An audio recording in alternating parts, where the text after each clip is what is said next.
From late 1868 to early 1870, in this unpretentious house in a country town south of Boston, something historic was taking place.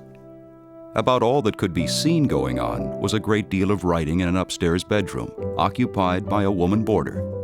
Writing and study of the Bible and prayer, and a marvelous, seemingly new kind of healing. The home belonged to Alanson Wentworth, a farmer and shoemaker, and his wife Sally. Their tenant was Mary B. Glover. Some 8 years later, with her marriage to Gilbert Eddy, she would become known as Mary Baker Eddy. But for now, she was Mrs. Glover. She had been living in a series of rented rooms in and around the city of Lynn to the north. Her relatively peaceful stay at the Wentworths was productive for Mrs. Glover. All day she would pen pages of notes on the spiritual meaning of the scriptures and write and rewrite a manuscript for teaching the practice of healing through Christian prayer. Late in the afternoon, she would lay her pen and papers aside. She might go out to meet 13-year-old Lucy Wentworth on her way home from school. Or she might simply wait for Lucy's feet on the stairs coming up to visit her. Many times, Lucy's brother, with a friend in tow, would come up to Mrs. Glover's room too. Lucy recalled that the woman she so admired threw off her seriousness as they chatted or read stories aloud. The young people might break out a lively game of backgammon, which Mrs. Glover had taught them to play. The boys sometimes became boisterous. She didn't seem to mind. At the Wentworth dinner table, Mrs. Glover joined in talk about events of the day. She may well have shared her latest insights from her Bible study.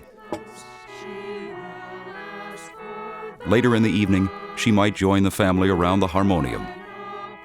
She loved singing, loved hymns and songs, particularly old favorites like Home Sweet Home or Speed Away.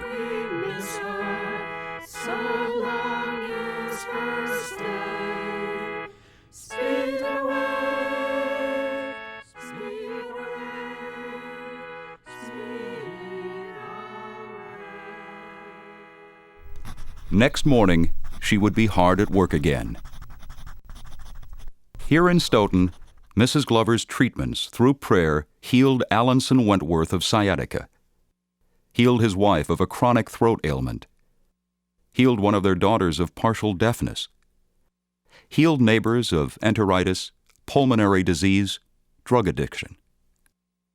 Here, she taught one of her very first students, Sally Wentworth, who eagerly and successfully took up the healing work herself.